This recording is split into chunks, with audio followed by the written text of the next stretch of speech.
So ఆ సిచ్యువేషన్లో వెనక్కి పోలీసులు వచ్చి హీరో గారికి విషయాన్ని తెలియజేసి హీరో గారు వెళ్ళిపోతే హీరో ఎందుకు వెళ్ళిపోవాలనుకుంటారు పోలీసులు అంటే ఇంకా వేలాది మంది అభిమానులు అక్కడనే ఉన్నారు. హీరో గారు థియేటర్లో కూర్చొని ఉండడం వల్ల సినీ ప్రముఖులు ఉండడం వల్ల ఈ బయట జమైన వేలాది మంది అభిమానులు అక్కడ నుంచి పోకుండా అక్కడనే ఉండడంగా థియేటర్ లోపల కూడా బాల్కనీలో టాప్ బాల్కనీలో హీరో కూర్చుంటే కింద నేల కింది నుంచి పై వరకు వెనక్కి తొక్కుట పైకెక్కి హీరో చేతులు కలపాలని కోతులు ఎగబడ్డట్టు కోట మీదకి కోతులు ఎగబడ్డట్టు ఉల్టా పైకి తొక్కిసలాట జరిగింది అధ్యక్ష. థియేటర్ వాళ్ళు పోలీసులను హీరో దగ్గరికి వెళ్ళి చెప్పడానికి కూడా అనుమతి ఇవ్వకుండా థియేటర్ వాళ్ళు పోలీసులను బ్లాక్ చేశారు అధ్యక్ష. ఎప్పుడైతే హాస్పిటల్లో తల్లి చచ్చిపోయిన పిల్లగాడు కూడా ఆల్మోస్ట్ చావు నోట్లో ఉన్నాడు అని తెలిసి పోలీసులు వచ్చి ఏసీపీ వెళ్ళి చెప్పడానికి పోతే థియేటర్ సిబ్బంది లేదు హీరో దగ్గరికి వెళ్ళడానికే వీలేదని చాలాసేపు పోలీసులను కూడా హీరో దగ్గరికి పోనీయలేదు అధ్యక్ష వాళ్ళ ప్రైవేట్ వీళ్ళు. చివరికి ఏసీపీ కోపం వచ్చేసి మిమ్మల్ని అందరిని తీసి లోపల వేయాల్సి వస్తా అని చెప్పిపోయి హీరోకు ఏసీపీ క్లియర్గా ఇద్దరు చనిపోయినరు, మీరు ఇక్కడ కూర్చుంటే థియేటర్లోనగా థియేటర్ బయట ఉన్న వేలాది మంది ఈ సినీ అభిమానులను మేము కంట్రోల్ చేయలేకపోతున్నాం, లా అండ్ ఆర్డరు శాంతి భద్రతలు చేయి దాటిపోయినాయి, మేము లాఠీ చార్జ్ చేయాల్సిన పరిస్థితి ఉంది, మీరు దయచేసి వెళ్ళిపోండి, వచ్చిండ్రు చూసిండ్రు కదా వెళ్ళిపోండి అంటే లేదు నేను సినిమా అయిపోయే వరకు ఇట్లే కూర్చుంటానని పోలీసులతో చెప్పిండని సిటీ కమిషనర్ నాకు చెప్పడం జరిగింది అధ్యక్ష. అదేవిధంగా ఇంకా కంట్రోల్ కాకపోవడంతో అప్పుడు డీసీపీ పై అధికార రంగంలో దిగి వాళ్ళ అందరినీ లోపట వాళ్ళ ఎంబడున్న అడ్డుకుంటున్న వాళ్ళను పోలీసులతో జరిపించి చక్కగా డీసీపీ పోయి హీరో గారికి బయట చనిపోయినరు, పరిస్థితి చాలా గందరగోళంగా ఉన్నది, మీరు ఇక్కడ నుంచి కదలాల్సిందే లేకపోతే మిమ్మల్ని పోలీస్ స్టేషన్కు తీసుకెళ్లాల్సిన పరిస్థితి వస్తుంది, మీరు ఇక్కడ నుంచి కదలాల్సిందే అని బలవంతంగా అతన్ని సినిమా మధ్యలో 12 గంటల సమయంలో రాత్రి 12 గంటల సమయం అట్టిగా ఆ సమయంలో అతను తీసుకొచ్చి బండెక్కిస్తే మళ్ళీ అతను రూఫ్ టాప్ ఓపెన్ చేసి మళ్ళీ చేతులు ఊపుకుంటూ రోడ్ షో చేసుకుంటూ అంటే తల్లి చనిపోయి పిల్లగాడు చావు బతుకుల మధ్యలో ఉన్నాడు మీరు వెళ్ళండి అని వెనక్కి పంపిస్తే కూడా మళ్ళీ కారులో రూఫ్ టాప్ ఓపెన్ చేసి చేతులు ఊపుకుంటా అభిమానులను సంతోషపెట్టుకుంటా రోడ్ షో చేసుకుంటా అతను వెళ్ళిపోయింది అధ్యక్ష. పోలీసులు కేసు చేసిరు, కేసు మీద థియేటర్కి సంబంధించిన కొంతమందిని అరెస్టు చేసిరు, అరెస్టు చేసి 10-11 రోజుల తర్వాత పోలీసు హీరో గారింటికి వెళ్ళిండ్రు, మీరు కూడా కేసులో A11 మీ మీద కేసు ఉందని చెప్పడానికి పోలీసులతో దురుసుగా ప్రవర్తించిండు, మీరు ఆ వీడియోలన్నీ కూడా చూసిండ్రు. ఆ పరిస్థితిలో చట్టాన్ని అమలు చేసే పోలీసులు ఆల్రెడీ ప్రాణాలు పోయినాయి, ఒక నిరుపేద తల్లి చనిపోయింది, కొడుకు చావు బతుకుల మధ్యలో ఉన్నాడు, ఆ రోజు కోర్టుల కేసులు కూడా వస్తున్నాయి, కోర్టుకు కూడా మీరు విచారణలు ఏం చేసిండ్రని కోర్టుకు కూడా పోలీసులు జవాబు చెప్పాల్సిన పరిస్థితి ఉండే అధ్యక్ష. దాంతో మాట్లాడితే వాళ్ళు చాలా బాధ్యతారహితంగా సమాధానాలు ఇచ్చారని మా పోలీస్ సిబ్బంది చెప్తాను, దాంతోనే అతన్ని పోలీస్ స్టేషన్ తీసుకెళ్ళారు అధ్యక్ష. ఇక్కడి వరకు ఒక హీరో ఒక థియేటర్లో జరిగిన సంఘటనలు వీటన్నిటి నేపథ్యంలో పోలీసులు వాళ్ళ విధి నిర్వహణ నిర్వహించారు అధ్యక్ష.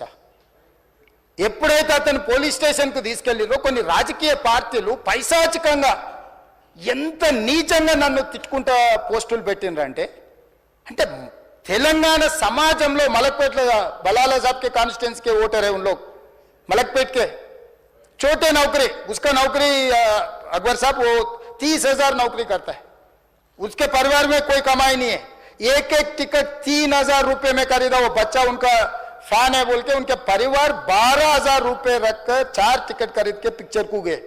30,000 महीने को कमाने वाले నెలకు 30,000 జీతంతో పనిచేసి ఒక ప్రైవేటు చిన్న దాంట్లో ఉద్యోగం చేసుకునే తండ్రి తన కొడుకు ఆయన అభిమానాన్ని కుటుంబము 12,000 రూపాయలు 3,000కు ఒక టికెట్ 12,000 రూపాయలు పెట్టి సినిమా థియేటర్కి వెళ్తే థియేటర్లో చనిపోతే చనిపోయిన 11వ రోజు వరకు వీళ్ళు ఎవరు హీరో కానీ ప్రొడ్యూసర్ కానీ ఎవరు కానీ ఆ కుటుంబాన్ని చనిపోయిన కుటుంబాన్ని కానీ హాస్పిటల్లో చావు బతుకుల మధ్యలో ఉన్న పిల్లవాడిని పరామర్శించడానికి కూడా పోలేదు అధ్యక్ష. ఇది ఏ రకమైన మానవత్వం అధ్యక్ష నాకు అర్థం కాలే. ఇలాంటి మానవత్వం లేకుండా వ్యవహరించిన వాళ్ళను పోలీసులు విధి నిర్వహణలో భాగంగా పోలీస్ స్టేషన్కు తీసుకెళ్తే ఒక ఆయన ట్విట్టర్లో పెడతాడు అడ్డగోలుగా 10 ఏళ్ళు మంత్రి చేసి ఉద్యమాలు చేసినామని చెప్పుకునేటోళ్ళు, ఉద్యమాల సమయంలో సినిమా షూటింగ్లో జరగొద్దని దాడులు చేసిన వ్యక్తులు ఇవాళ అతను భగవత్ స్వరూపుడు, అసలు అతన్ని పోలీసులు ముట్టుకుంటారా? అసలు ఈ రాష్ట్రం ఏమైపోతుంది? రాష్ట్రం ఉంటుందా? ఈ రకంగా రాజకీయ పార్టీలు అధ్యక్ష, రాజకీయ పార్టీలు ప్రజాప్రతినిధులుగా చనిపోయిన ప్రాణాల విలువ లేకుండా చావుకు కారణమైన ప్రత్యక్షంగా పరోక్షంగా అయిన వాళ్ళని పోలీస్ స్టేషన్కు విచారించడానికి పిలిస్తే కూడా అది కూడా తప్పుపట్టి ప్రభుత్వాన్ని బద్నాం చేయాలి, ముఖ్యమంత్రిని తిట్టాలని ఎంత నీచమైన భాష వాడింది అధ్యక్ష. యూట్యూబ్లలో మీరు చూడండి. నాకేముంటుంది అధ్యక్ష, ఏంది ఆ సినిమాకు స్పెషల్ రిలాక్సేషన్స్ ఇచ్చి ఇవాళ సినిమా ఏదైతే వ్యాపారం చేసిందో సినీ పరిశ్రమను ప్రోత్సహించాలని మొదటి వారం అత్యధికంగా సినిమా ధరలతో టికెట్లు అమ్ముకోవడానికి, స్పెషల్ షోలు వేసుకోవడానికి, బెనిఫిట్ షోలు వేసుకోవడానికి ప్రత్యేకమైన అనుమతులు ఇచ్చింది నా ప్రభుత్వమే కదా, మా ప్రభుత్వమే అధ్యక్ష. సినీ పరిశ్రమను ప్రోత్సహించాలనే మా విధానం. ప్రోత్సహించే క్రమంలో తెలంగాణ ప్రజల ప్రాణాలను తీసుకోమనే, ప్రాణాలు తీసుకుంటే కూడా వాళ్ళని ఏమనొద్దు అని అంటే మీరు లా చేయండి అధ్యక్ష. మరి స్టేట్కు లా అథారిటీ ఉందో లేదో నాకు తెలియదు, కానీ star, film star, super stars or political stars is having some special privilege. If they murdered anyone also we need not to prosecute or otherwise we need not to book any case against these personalities అని మనం మీరు చట్టం చేస్తా అంటే సినీ ప్రముఖులకు కానీ రాజకీయ ప్రముఖులకు కానీ స్టార్లని ఫీల్ అయ్యే వాళ్ళ పట్ల ప్రత్యేకమైన చట్టం ఉంటుంది. వాళ్ళ మీద కేసులు పెట్టొద్దని మీరు ఏమైనా చట్టం చేస్తే ఆ చట్టం అమలు చేస్తాం అధ్యక్ష. ఈ రోజున్న డాక్టర్ బాబాసాహెబ్ అంబేద్కర్ ఇచ్చిన చట్టం ప్రకారము దీనికి కారణమైన వాళ్ళను ప్రత్యక్షంగా పరోక్షంగా కారణమైన వాళ్ళందరి మీద కేసులు కట్టి పోలీసులు విచారణ చేయాల్సిందే, బాధితులను శిక్షించాల్సిందే అధ్యక్ష. సో ఈరోజు ఆ కుటుంబాన్ని ఆదుకోవడానికి ఈరోజు కూడా ఆర్థికపరమైన విషయాల్లో కానీ దీంట్లో కానీ వాళ్ళు ఎవరు పెద్దగా ఆసక్తి, కనీసం సినిమా వాళ్ళు ఒక్కరోజు అతను పొయ్యి వస్తే సినీ ప్రముఖులందరూ అతని ఇంటికి వెళ్ళి అతనికి మొత్తం ఏదో కాళ్ళు చేతులు యాక్సిడెంట్లో పోయినట్టు కన్నీళ్లు గారుస్తారు. ఈ సినీ ప్రముఖులు ఒక్కరైనా హాస్పిటల్ పోయినరా అధ్యక్ష? నేను సూటిగా తమ ద్వారా సినీ ప్రముఖులను నేను అడుగుతున్నా అధ్యక్ష.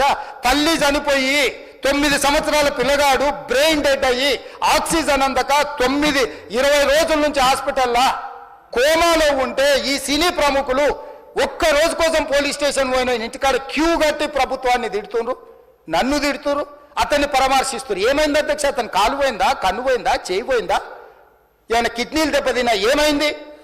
అతన్ని ఇంతమంది సినీ ప్రముఖులు పరామర్శించిండ్రు, కలిసిండ్రు, అభినందించిండ్రు.